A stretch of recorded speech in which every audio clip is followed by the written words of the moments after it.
Sir, आप जब jail से निकले और पहला जो आपने भाषण दिया, अपने लिए आपने शब्द इस्तेमाल किया आज़ाद मनी से सो दिया, तो अगर हम देखें कि जेल की जो यात्रा रही, आपके जेल का जो सफर रहा, आपको लगता है कि वो गुलामी से तुलना की जा सकती है उसकी, या ऐसा सच में हालत थे ऐसे?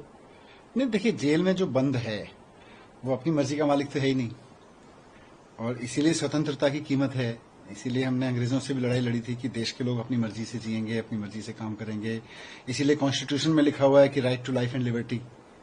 लेकिन वो right to life and liberty को ही कर्टेल करके किसी को जेल में रखा जाता है, कम से कम जब तक वो अंडर ट्रायल है, जब तक उसके ऊपर कोई आरोप सिद्ध नहीं हुए हैं।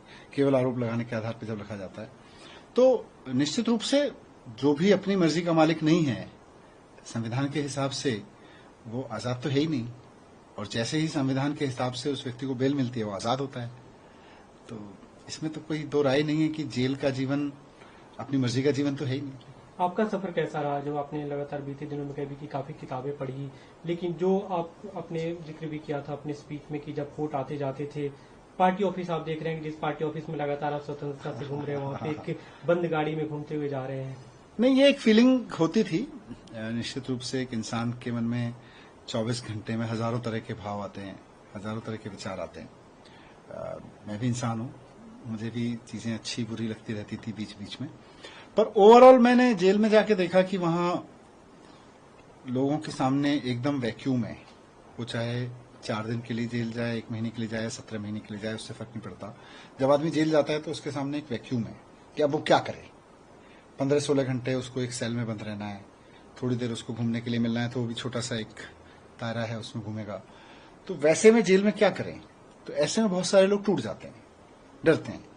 पर अगर हम उसका सदुपयोग करना शुरू कर दें, अगर हम ये सोचें कि भगवान ने मुझको ये समय दिया है, मेरे पास टाइम नहीं था पढ़ने का, मेरे पास योगा करने का, मेरे पास में मेडिटेशन करने का टाइम नहीं था, मेरे पास चिंतन मनन करने का टाइम नहीं था, भगवान ने समय दिया है, मैं पढ़ूं, मैं चिंतन मनन करूं, मैं ध्यान करूं, तो मुझे लगता है कि वो एक अपॉर्चुनिटी हो जाती है। फिर कष्ट है, जेल में जाना मतलब एक संकट का वो बनता है, परिस्थिति बनती है, लेकिन उसी संकट को एक अच्छी अपॉर्चुनिटी में बदलना कि आपने अब तक जितना पढ़ा उससे ज्यादा आप पढ़ लो, आप जितना मेडिटेशन के लिए, भगवान के स्मरण करने के लिए समय देते थे उससे ज्यादा समय दे दो, तो आप फिर उसको अवसर में बदल देते हैं। जी, अब जेल से आने के बाद आपकी जो भूमिका दिख रही है, लगातार आप सक्रिय हैं, अपने लोगों से मिल रहे हैं, इलाकों में जा रहे हैं, अपनी भूमिका आप कैसे देखते हैं अभी जबकि अरविंद केजरीवाल अभी जेल में है? देखिए, पार्टी में मेरी भूमिका लार्जली पार्टी के लीडर्स के साथ डिस्कस करके तय होती रही है। लीडर्स तय करते हैं, माननीय मुख्यमंत्री अरविंद केजरीवाल जी तय करते हैं। तो अभी पार्टी के लीडर्स के साथ डिस्कस करके मेरी एक भूमिका तय हुई है कि मैं गली गली में लोगों के बीच में जाऊं। कार्यकर्ताओं ने मुझे बुलाया है कि आइए हम आपके साथ में लोगों के बीच चलते हैं, हमारे साथ लोगों के बीच चलिए। तो मैं अलग अलग विधानसभा में जाके दिल्ली की जनता के बीच में जाऊंगा, पदयात्राएं करूंगा, लोगों से मिलूंगा। मुझे लगता है एक पॉलिटिकल लीडर के लिए ये बड़ा सुखद होता है कि वो लोगों के बीच जाए, उसी से उसको एनर्जी मिलती है, उसी से उसको और काम करने की प्रेरणा मिलती है। तो मैं लोगों के बीच जाऊंगा, और अब मैं उम्मीद करता हूं कि सीएम साहब भी जल्दी बाहर आ जाएंगे। लेकिन इससे पहले के समय में जब आप जाते रहे लोगों के बीच में, आपके पास एक पद था, दायित्व था, जो अगर काम कराना हो आप खुद आके कर सकते थे, लेकिन अभी आप डिप्टी सीएम नहीं है। तो आने वाले समय में जब तक सीएम नहीं है, क्या आपको लगता है कि फिर से उस पद पे जाना चाहिए? नहीं, काम करने के हिसाब नहीं, से? देखिए, काम करने के लिए तो सरकार तो काम कर रही है, और सरकार अच्छा काम कर रही है। मुझे नहीं लगता कि लोगों के बीच में जाने के लिए पद चाहिए, लोगों के बीच में जाने के लिए लोगों से प्रेम चाहिए। और मैं कह सकता हूं कि पिछले 17 महीने में मेरे हृदय में, मेरे मन में और प्रेम बढ़ा है अपने दिल्ली के लोगों के प्रति, देश के लोगों के प्रति। तो लोगों के बीच में जाने के लिए तो केवल और केवल प्रेम का रिश्ता चाहिए। कोई पद के रिश्ते से लोग नहीं मिलते, प्रेम के रिश्ते से मिलते हैं, और वो प्रेम है और वो बढ़ा है। आप चाहते हैं फिर से वो जिम्मेदारी संभालना? नहीं, मेरी कोई ऐसी चाहत नहीं है। मेरी कोई चाहत नहीं है कि मैं सरकार में रहूं, मेरी कोई ऐसी चाहत नहीं है मैं किसी पद पे रहूं। मेरी एक ही चाहत है कि दिल्ली के लोगों को अच्छी शिक्षा मिले, दिल्ली के बच्चों को अच्छे स्कूल मिले पढ़ने के लिए, उन्हें अच्छे अस्पताल मिले, लोगों को बिजली के बिल जो जीरो आ रहे हैं केजरीवाल जी की वजह से, वो बिल आगे आते रहे जीरो। मोहल्ला क्लिनिकों में इलाज होता रहे, जो अस्पताल बने हैं, पब्लिक ट्रांसपोर्ट जो सुधरा है पिछले कुछ वर्षों में, उसमें और सुधार आता रहे। तो ये सारी मेरी इच्छाओं के उसमें है। इस इच्छा को पूरा करने के लिए चुनाव भी लड़ना जरूरी है, तो मैं चुनाव लड़ूंगा भी, पार्टी को भी लड़वाने के लिए जो भूमिका होगी वो भी करूंगा। जी, लेकिन गवर्नेंस के इशू पे देखें तो दिल्ली सरकार के काम बीते लंबे समय से कई सारे प्रोजेक्ट अटके पड़े हैं।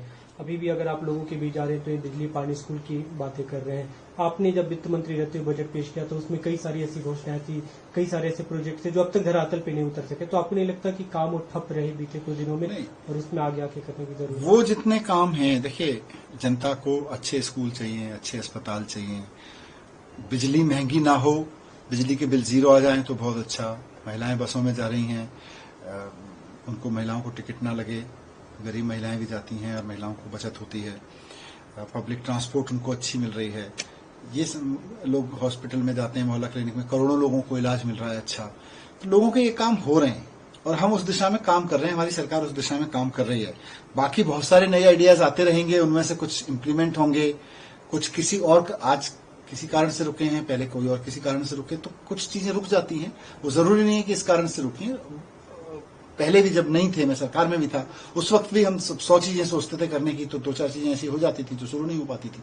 अभी सीएम का जेल में रहना, दिल्ली में न रहना, और अभी हालांकि आज सुप्रीम कोर्ट ने एक तारीख निर्धारित की है 23 अगस्त को, उस पर सुनवाई, आपको कितनी उम्मीद है कि वो कब तक बाहर आ पाएंगे? देखिए, मुझे तो अपने देश के संविधान पर भरोसा है और इस संविधान में यह व्यवस्था है कि जब भी कोई तानाशाह सरकार केंद्र में बैठ के तानाशाही के तहत विपक्ष के नेताओं को जेल में डालेगी, उनके ऊपर वो आरोप लगा के जो आतंकवादियों, वैसी धाराएं लगा के जो आतंकवादियों के ऊपर लगाई जाती हैं, ड्रग माफियाओं के ऊपर लगाई जाती हैं, तो उनको संविधान बचाएगा। और उस संविधान को बचाने के क्रम में ऑनरेबल सुप्रीम कोर्ट ने मेरे मामले में और भी कई मामलों में मैं देख रहा हूं बहुत महत्वपूर्ण फैसले दिए हैं और सीएम साहब के मामले में भी बहुत अच्छा फैसला आएगा। जी, हम जिन सर प्रोजेक्ट्स की बात कर रहे थे, कामों की बात कर रहे थे, मुख्यमंत्री अब जब आते हैं, हाल के दिनों में जब उन्होंने लोकसभा चुनाव में जो घोषणाएं की, जो बातें कहेंगी, 1000 रुपए महिलाओं को देने की बातें थी और ये भी दावा था कि अक्टूबर नवंबर तक उसे दे देंगे, उसके बाद चुनाव में जाएंगे। और उस आधार पे आप लोग को जो वोट मिला, काफी बड़ा हिस्सा उससे प्रभावित होकर महिलाओं ने दिया। आपको लगता है कि वो हो पाएगा तब तक? देखो, सीएम साहब पर एक चीज दिल्ली के लोग जानते हैं और दिल्ली के लोगों का दिया हुआ वाक्य है कि केजरीवाल जी जो कहते हैं वो करके दिखाते हैं। तो केजरीवाल जी ने बहुत सोच समझ के जो कहा है वो करके तो वो दिखाएंगे। अभी वो बाहर आ जाएंगे तो वो उस पर काम करेंगे। आपके केस की अगर हम बात करते हैं तो इससे पहले जब सुप्रीम कोर्ट ने जब बेल डिनाई किया था, उस समय कुछ अमाउंट की बात की थी कि 300 कुछ करोड़ रुपए इसका हो सकता है कि कुछ लेन देन हुआ हो। बीजेपी उसी को लेकर सवाल भी खड़े करते थे कि आपको जो बेल मिला, आप लोग जश्न मना रहे हैं कि बरी तो हो गए, लेकिन केस तो खत्म नहीं हुआ, अभी भी केस तो बना हुआ है। बीजेपी दुखी है कि उनकी साजिशें सारी ये थी कि किसी तरह से इनको दिल्ली के विधानसभा चुनाव तक अंदर रख लो, इसीलिए उन्होंने हमारे ऊपर इतने खतरनाक कानून लगाए जो आतंकवादियों और ड्रग माफियाओं पर लगाए जाते हैं, जिनमें बेल मिलना मुश्किल होता है। वरना विपक्ष के लोगों पे देश के इतिहास में ऐसे कानून लगाए नहीं गए। अब वो विपक्ष के ऊपर, पत्रकारों के ऊपर, व्यापारियों के ऊपर वो कानून लगा रहे हैं, वो धाराएं लगा रहे हैं जो आतंकवादियों और ड्रग माफियाओं पर लगाई जाती हैं। तो मेरे मामले में भी बीजेपी दुखी है, उनका दुख और बढ़ने वाला है जब सीएम साहब भी बाहर आ जाएंगे। लेकिन आपको उम्मीद है कि ये केस खत्म होगा या? हाँ, इस केस में क्योंकि कुछ है ही नहीं, तो अब मैं, क्योंकि ट्रायल इसका चलेगा, अभी मामला अदालत में रहेगा, तो मैं ट्रायल वाले क्वेश्चंस का यहाँ आंसर नहीं देना चाहूंगा, क्योंकि ट्रायल के वाले क्वेश्चंस में ट्रायल में ही आंसर दूंगा। लेकिन इतना जरूर मेरा पूरा भरोसा है कि जब कुछ गलत किया ही नहीं तो मुझे डरना भी नहीं है। पार्टी की अगर हम बात करते हैं, बीते दिनों में जब आप भी नहीं थे, सीएम भी नहीं थे, सुनीता केजरीवाल ने एक तरह से जो भी सीएम के मैसेज को कन्वे करने की कोशिश की, आगामी दिनों में उनकी क्या भूमिका देखते हैं? देखो, सुनीता भाभी ने एक बहुत शानदार भूमिका पार्टी में निभाई। जिस समय पार्टी को, दिल्ली को, देश को अपने चहेते लीडर अरविंद केजरीवाल जी की जरूरत थी, भारतीय जनता पार्टी ने उनको उठा के जेल में डाल दिया। उस चहेते लीडर की आवाज को उनकी पत्नी ने बहुत कॉन्फिडेंस के साथ, बहुत अच्छे तरीके से जनता तक पहुंचाया। ये भूमिका एक फाइटर की पत्नी की तरह से उन्होंने निभाई और हम सब कार्यकर्ताओं को, हम सब लोगों को, मैं जेल में देखता था तो मुझे बहुत गर्व होता था।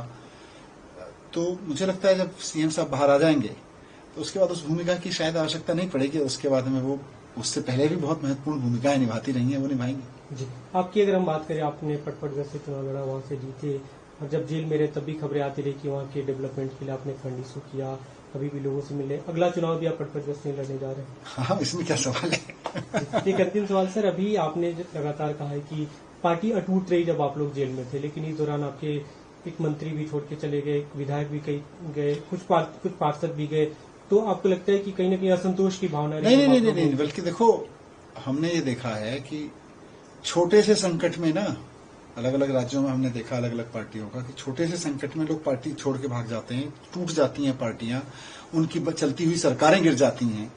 हमारी पार्टी की एकजुटता की मिसाल है कि यार इनके लीडर्स को एक एक करके जेल में डालते चले गए, उसके बावजूद ना तो पार्टी टूटी, ना सरकार टूटी, ना सरकार के काम रुके, बल्कि पार्टी और एकजुट होकर पार्टी के लीडर्स, पार्टी के एमपीज, एमएलएज, पार्टी के काउंसलर्स, पार्टी के कार्यकर्ता एकदम और मजबूत मुट्ठी की तरह इकट्ठे होकर जोर से मजबूत होकर निकले हैं। बहुत सुखद है ये सोचना। कई बार लोग जाते हैं आते हैं, जो चले गए नहीं, देखिए जाने वाले में एक दो लोग अगर चले गए तो उनके ऊपर तो मैंने कहा कुछ तो मजबूरियां होंगी, यूं ही कोई बेवफा नहीं होता। गठबंधन हमने देखा लोकसभा चुनाव में आप लोग करा कांग्रेस के साथ, अभी पार्टी इंडिया ब्लॉक का हिस्सा है। आगामी दिनों में भी ये नेशनल लेवल पे सामंजस्य बना रहेगा, राज्यों के लेवल पे क्या आप लोग साथ चुनाव लड़ेंगे, अकेले लड़ेंगे? देखिए पार्टी इस तानाशाही के खिलाफ, लोकतंत्र को बचाने के लिए, आम आदमी को तानाशाही से बचाने के लिए इस पूरे गठबंधन का हिस्सा है। कहां चुनाव मिलकर लड़ेंगे और कहां नहीं मिलकर लड़ेंगे, ये अलग अलग स्टेट में अलग अलग तरीके से आंसर होगा। मैं इस पे अभी कुछ कह नहीं सकता क्योंकि ये सारी चीजें आने वाला समय बताएंगी। लोकसभा में एक प्रयोग किया गया, दिल्ली में लोकसभा में एक प्रयोग किया गया, पंजाब में अलग तरीके का। विपक्ष इकट्ठा रहे, मुद्दों पे इकट्ठा रहे, जिनके चुनाव अभी 3 महीने बाद हैं वहां भी, और जिनके चुनाव अभी 6 महीने, 6 साल, 5 साल बाद हैं, 4 साल बाद हैं वहां भी, जिनके चुनाव अभी नहीं होने हैं, लेकिन वहां की पार्टियों को भी इकट्ठा रहना पड़ेगा।